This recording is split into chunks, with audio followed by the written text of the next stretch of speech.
Time for episode 9 of Your Questions Answered. Yes, you can ask me anything other than where do I work.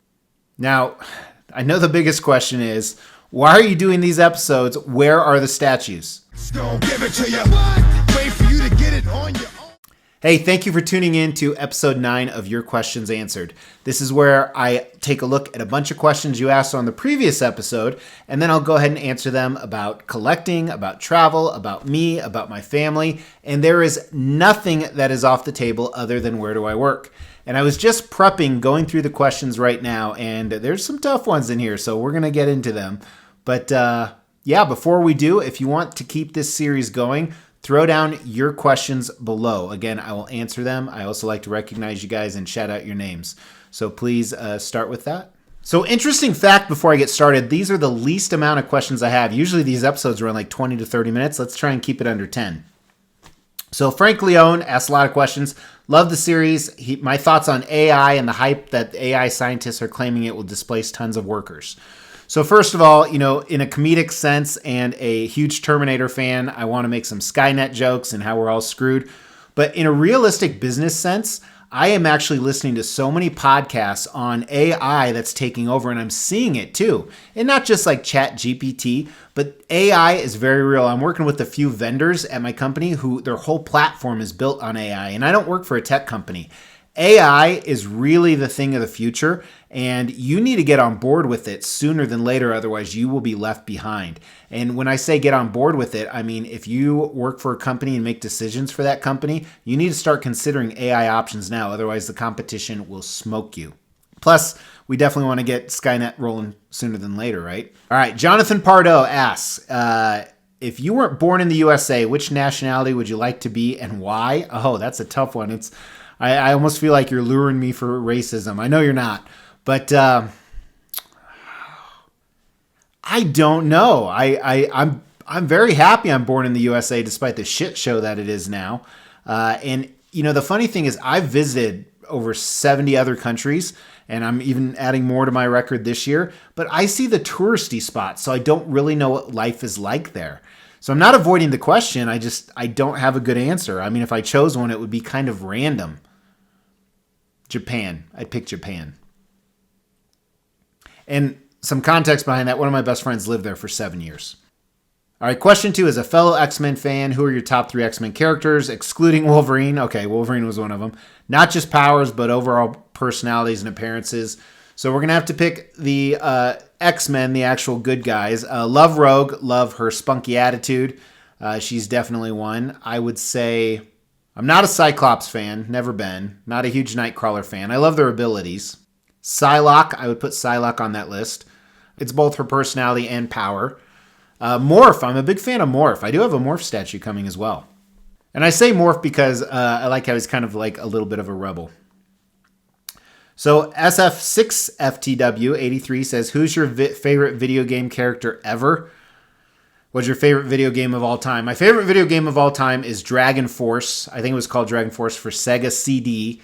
I think it sells for like $600 now, if you can find a Sega CD, or maybe it was Sega Saturn. It absolutely amazing. It's like a mix between a role-playing and a fighting game, and Dragon Force. It's absolutely awesome. I think it has a cult following. My favorite video game character, you know what? My other favorite video game is Genghis Khan for the Nintendo Entertainment System. We'd play that all night. You'd get like half the world, and then you'd be demolished because all your leaders would rise up against you. My favorite video game character, oh man, gotta love Mario. I know that's super basic, but I'm not really into the advanced storylines nowadays. I don't even play at all, but if I did, I'd play like NFL, Madden and NBA. So SF6FTW also makes some other comments. One thing that's funny is I always give background on him. He is the ultimate extremonite, and I think he's crazy and he wants to meet up with me, and he has a certain restaurant he wants to meet up with me at. I had to go meet a CEO of a company the other day, and it was at that restaurant in that city, which is obviously not the city I live in. So I was thinking of you the whole time. Daryl, who's your favorite Beatle? Paul, probably. I just like, live and let die. The Truth. He's not a statue collector, more of a Hot Toys. He tends to watch most of my videos because I'm articulate. Oh, thank you. I thought there was a question in that, but thank you. Also, some other people commenting as well, not making questions or asking questions. See how articulate I am? I talk good. Pinnacle, for the next episode, if you could bring back something from the 90s, what would it be and why? Examples, bringing back the mall experience, arcade experience, VHS tapes, and our old video games, maybe even the clothes. So I don't want to pick any of your answers, although I do like old video games. Like I told you, some of my favorites are old ones. I really liked AOL or pre-AOL. I think AOL was like early mid-90s. So it's not I would bring something back. I would bring back the lack of internet. I think that's what I would bring back. It would change the world. It would change the adult world. It would change the child world. I just walked past at summer vacation. All my wife and 3 teenage children were all playing a game against each other in their phones, sitting next to each other, being silent. Judland just makes a nice comment. Thank you. Cubanal, who's a fantastic supporter of the channel. Again, just making some great comments. All right, so Lethal Venom. This is SF6FTW's arch enemy. He gave me a tough one for the video, so he'll make it easy. Do you prefer a cheap pair? See, articulate. Do you prefer a cheap pair of sunglasses that you can just rebuy after breaking them, or buy an expensive pair and take good care of them? Also, so what brand do you buy if not buying them from Walmart? So that's a great question. Back in the day when I didn't have as many resources, I had to buy the Oakleys to be cool, and I broke or lost every single one. After the third time of breaking or losing a $100 pair of sunglasses, I settled on buy the cheapest possible, because you're always going to break, you're always going to lose them. So I would always buy the cheapest possible, and yes, I do buy them at Walmart. And I'm so cheap, I don't even buy the ones in the sunglass section. I go back to the hunting section because they're only $5 back there. But I do have a beautiful $300 pair of Oakleys that someone gifted me that I trained, and they're very successful nowadays. Those I keep in a special place, but they're my travel sunglasses, so they're in my travel bag. But it is Walmart, so there's nowhere else I would go. Favorite Marvel statue, Jadaros asks. That's my Silver Surfer coming out of the black hole. I think that question is asked almost every single video. What would you do to make Marvel movies great again, says JMV0112. I feel like somebody asked me that, or maybe I just remember reading his question. So I think the issue with Marvel is twofold right now. One, they're trying to go a little bit woke. I don't think that's why they're failing. It's just annoying. But I think the second issue is they're trying to obscure characters. So you look at all these movies, like the Thunderbolts, when I'm filming, I haven't seen it yet, but Thunderbolts came out. Thunderbolts didn't have a huge comic following like Avengers did or X-Men did. You need and there's still plenty of characters they haven't even touched, like really, really popular characters. So they need to get back in with the really popular characters. That's what people want to see. That's what they want to follow. And they need to keep up that mix of, this is what made the MCU so great until Endgame. Fantastic storylines, fantastic actors, and tons of action with humorous quips. Like, it was a perfect balance of all of those, and it was characters we knew and loved. And the problem is they were able. Their problem was they were able. The problem was they were able. Articulate. The problem is they were able to utilize that formula and then put out some movies of some characters we didn't know as well, and it worked. So they thought they could do it with any character, and that's where they're horribly wrong. 2 questions. Have you ever attended a race or motorsport or a WWE show? WWF I attended back in the day when they were WWF. And race motorsport, 2 or 3 times. I'm not a huge fan of either nowadays. They're always entertaining, of course, for sure. But if I'm going somewhere, it's a concert or a basketball or a football game for the most part. Someone asked me about my phrase. By the way, who was that? That was Despite Wisdom. Dylan Hicks says, someone asked you about your favorite 80s toy line. Would you buy some of those toys to display? I still have some old toys I used to play with, but now they display. If I didn't collect statues, absolutely. I would love that, buying nostalgic figures of the toys I used to play with. That sounded kind of gross, but absolutely. Zealous Metallium, what is your favorite go-to snack to have when you are working hard and don't have time for a regular meal? He goes for popcorn. I varied up, so I'm a huge energy bar guy. I wish I knew the name. I've tried so many different protein bars that it's not even funny. But my number one go-to protein bar, and they have a few different flavors, Robert Irvine's Fit Crunch Bar. That is my number one. I usually do a meal replacement with that.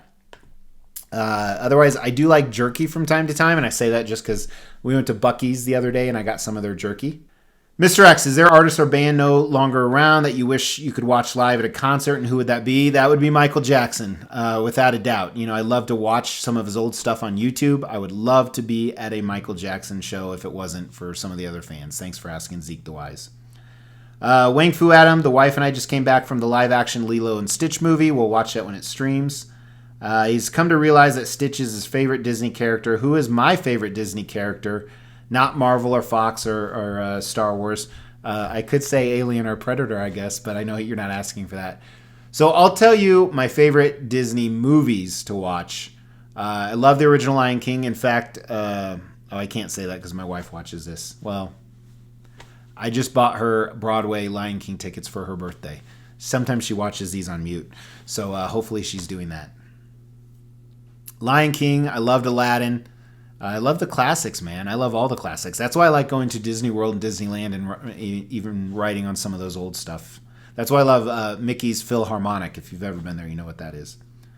Next question. But if I had to pick a character, because I'd pick anything, because I said I'd answer any question, Abu. Abu's my favorite. Paul Walker is asking a difficult one. He once told his wife something negative, and they're divorced now. Have you ever said anything to Mrs. X you regretted? Absolutely. So I could tell you funny stuff, like I regret to tell her how much I spent on this collection. But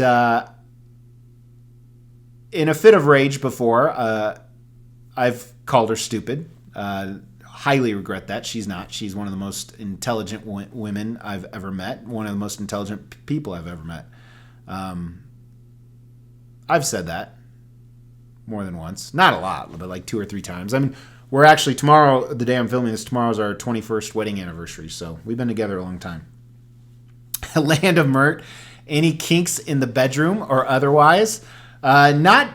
I don't think so. I mean, I think I have a normal sex life. I mean, it's not boring either. So it's I mean, we don't bring in anything other than us. I mean, if that's what you're asking. Yeah, that was an awkward question.